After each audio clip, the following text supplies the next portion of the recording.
ನಾವು ಕ್ಷತ್ರಿಯರು ಎಂಬುದಾಗಿ ಆ ವೈಶ್ಯರು ಕೂಡ ಹೇಳಲಾಗಿ ಆ ವೈಶ್ಯರು ಸಂತೋಷವನ್ನು ಪಟ್ಟು ಏನನ್ನು ತಿರ್ದಾರದಂತಾನೆ, ಅಯ್ಯ ನಿಮ್ಮ ಲಕ್ಷಣದಿಂದ ನಾವು ಸಂತುಷ್ಟವಾಗಿದ್ದೇವೆ, ನಮ್ಮ ಮನಸ್ಸಿಗೆ ಆನಂದವಾಗಿದೆ. ಈ ತಕ್ಷಣ ತಾವು ಬಂದು ಸ್ನಾನ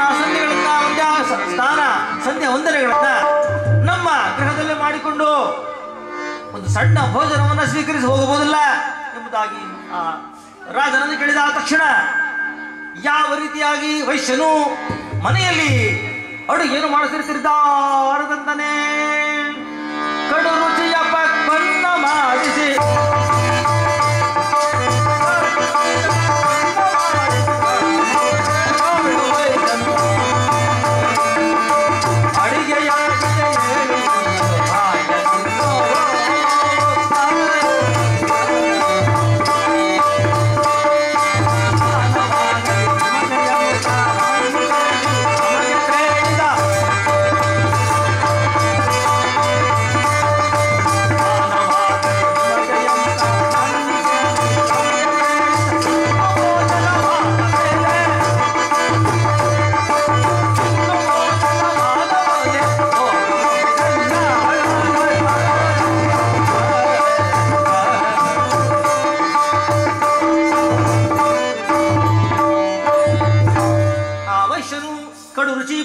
ಮಾಡಿಸಿ ಮಮತೆಯಳು ಆ ಅಡಿಗೆ ಆಗಿದೆ ಬನ್ನಿ ಎಂದು ಕರೆದುಕೊಂಡು ಹೋಗಿ ಆ ರಾಯನನ್ನ ಸ್ನಾನವಾಗಲಿ ಎಂಬುದಾಗಿ ಅವನಿಗೆ ಸ್ನಾನಕ್ಕೆ ಅನುಕೂಲವನ್ನು ಮಾಡಿಕೊಟ್ಟು ಇನ್ನು ಭೋಜನವಾದ ಮೇಲೆ ಹೋಗಬಹುದೆಂದ.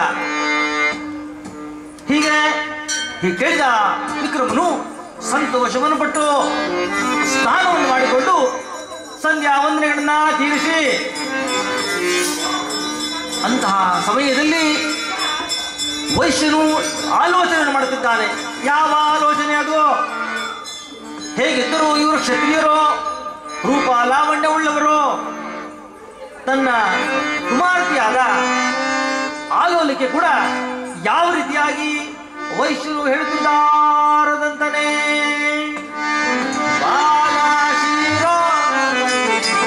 ನೀಲ ಮೋತಿ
ಬಾಲಶಿರೋಮಣಿಯೇ, ನೀಲ ಮುತ್ತಿನ ಮಣಿಯೇ, ಲೋಲ ಪುರುಷನಿವನು ನೋಡಮ್ಮ ತಾಯಿ, ಶೌಷಷ್ಟಿ ವಿದ್ಯೆಗಳು ಸಂಪನ್ನನಿವನು, ಬತ್ತಿದ್ದಿರ್ತಕ್ಕಂಥ ಕಳೆಯುಳ್ಳವನು, ಇವನಿಗೆ ಮಾಲೆ ಹಾಕಮ್ಮ ನೀನು, ಇವನನ್ನ ಮದುವೆ ಮಾಡಿಕೋ, ಸರ್ವ ಸಿದ್ಧಿಯುಳ್ಳ ಮಹಾತ್ಮನಿವನು ಎಂಬುದಾಗಿ. ತಾಯಿ ಮಗಳೇ ಆಲೋಲಿಕೆ, ನೀನು ಮಹಾರಾಜನ ಕೈ ಹಿಡಿದಿದ್ದೆ ನಿನ್ನ ಭಾಗ್ಯಕ್ಕೆ ಎಡೆಯಿಲ್ಲ ಎಂಬುದಾಗಿ ಇವನನ್ನ ಮದುವೆಯಾಗಮ್ಮ ಎಂಬುದಾಗಿ ಆ ವೈಶ್ಯನು ಆ ಆಲೋಲಿಕೆ ಹೇಳ್ತಿದ್ದಾದಂತಾನೆ. ಆ ಆಲೋಲಿಕೆ ಆದರೂ ತಂದೆ ಹಾಗೆ ಆಗಲಿ, ಈ ರಾತ್ರಿ ತನ್ನ ಗ್ರಹಕ್ಕೆ ಕಳಿಸಿದರೆ ಅಪರಿಚಿತನಾಗಿರ್ತಕ್ಕಂಥ ಆ ಗೊತ್ತಿಲ್ಲದಿರ್ತಕ್ಕಂಥ ವಿಚಾರ ವ್ಯಕ್ತಿಯನ್ನ ನಾನು ಭರಿಸಲು ಸಾಧ್ಯವೇ? ಅವನ ಗುಣಶೀಲಗಳನ್ನ ನೋಡಿದ ಮೇಲೆ ನಾನು ಮದುವೆ ಆಗುವೆನು ಎಂಬುದಾಗಿ ಹೇಳಲು ವೈಶ್ಯನು ಹಾಗೆ ಆಗಲಿ ಎಂಬುದಾಗಿ ಆ ವಿಕ್ರಮನ ರಾಜನ ಕೂಡ ಏನೆಂದು ಹೇಳುತ್ತಿದ್ದಾರದಂತಲೇ ಆ ದಿನ ಹಗಲು ಕಳೆದು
ಹಗಲು ಕಳೆದು ಸಂಜೆಯಾಗಿದೆ.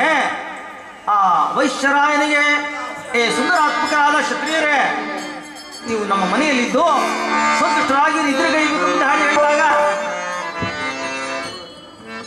ಆ ಸತ್ಯ ಹಗಲಿಲ್ಲದೆ ರಾಯನು ಅವರ ಮನೆಗೆ ಬಂದಿದ್ದಾನೆ. ಆದರೆ ಆ ವೈಶ್ಯರ ಮನೆ ಹೇಗಿದೆ? ಚಿತ್ರ ರಚನೆಯುಳ್ಳ ಮಹಲು. ಅದು ಕಂಡು ಆಶ್ಚರ್ಯಪಟ್ಟಿದ್ದಾನೆ.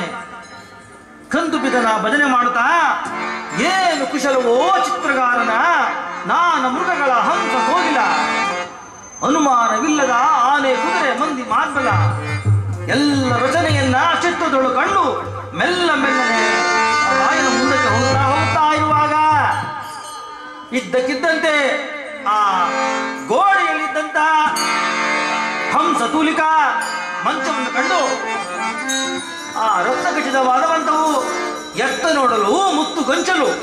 ಆಹಾ, 4 ಕಡೆಗೆ 4 ದೀಪ, ಲೆಕ್ಕವಿಲ್ಲದಷ್ಟು ಚಿತ್ರ ಆ ಮಂಚದಲ್ಲಿದೆ. ಅದನ್ನೇ ನೋಡುತ್ತಾ ಬೆರಗಾಗಿ ರಾಜನು, ಓಹೋ, ಪರದೇಶಿ ಆಗಿರ್ತಕ್ಕಂಥ ನನಗೆ ಇಷ್ಟು ಆದರ ನೋಡ್ತಾ ಇದ್ರೆ ಇದು ನನಗೆ ಯಾಕೋ ಅನುಮಾನ, ಕಲ್ಲು ಪ್ರಸನ್ನವಾಗಿ ಏನಾದರೂ ಇರಬಹುದೆಂಬುದಾಗಿ ಅನುಮಾನವನ್ನು ಕಂಡು ನನ್ನನ್ನ ಆ ಶೂಲಪಾಣಿಯ ಕಾಪಾಡಬೇಕೆಂಬುದಾಗೂ ಆಗದಾಗಲಿ ಆಗುವುದು ಯಾರಿಗೂ ತಡೆಯಲು ಆಗಲಿ ಎಂಬುದಾಗಿ ಸೊಗಸಿಂದ ಮಂಚವನ್ನು ಏರಿ ಆ ರಾಯನು ಮಂಚದ ಮೇಲೆ ಪವಳಿಸಿದ್ದಾನೆ. ಇತ್ತಲ ಆಲೋಲಿಕ ಶೃಂಗಾರ ಭರಿತಳಾಗಿ ತಟ್ಟೆಯಲ್ಲಿ ಮಂಗಳ ದ್ರವ್ಯಗಳನ್ನು ಕೊಂಡು ತಂದು ಆ ಚಿತ್ರಮಹಲಿಗೆ ಬಂದು ಮಲಗಿರುವ ರಾಜನನ್ನ ಕಂಡು, ಅಯ್ಯೋ, ಈ ಸುಂದರ ಪುರುಷನನ್ನ ಹೇಗೆ ಎಚ್ಚರಗೊಳಿಸುವುದಾಗಿ ತನ್ನ ವೀಣೆಯಿಂದ ಯಾವ ರೀತಿಯಾಗಿ ಆ ಲೋಲಿಕೆ ಪಡುತ್ತಿದ್ದಾರದಂತಲೇ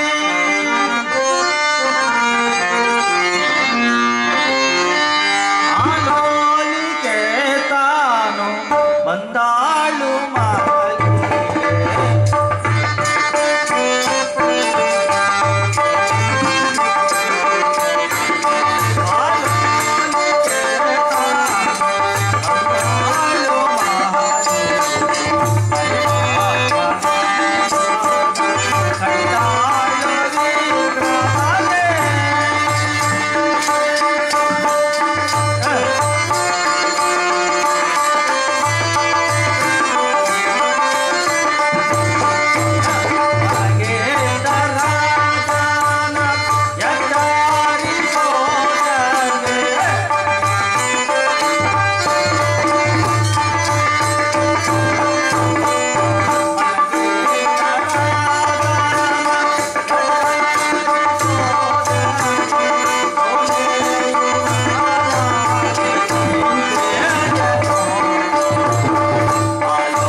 ಮೇಲೆ ಕಂಡಳು ವಿಕ್ರಮನನ್ನ.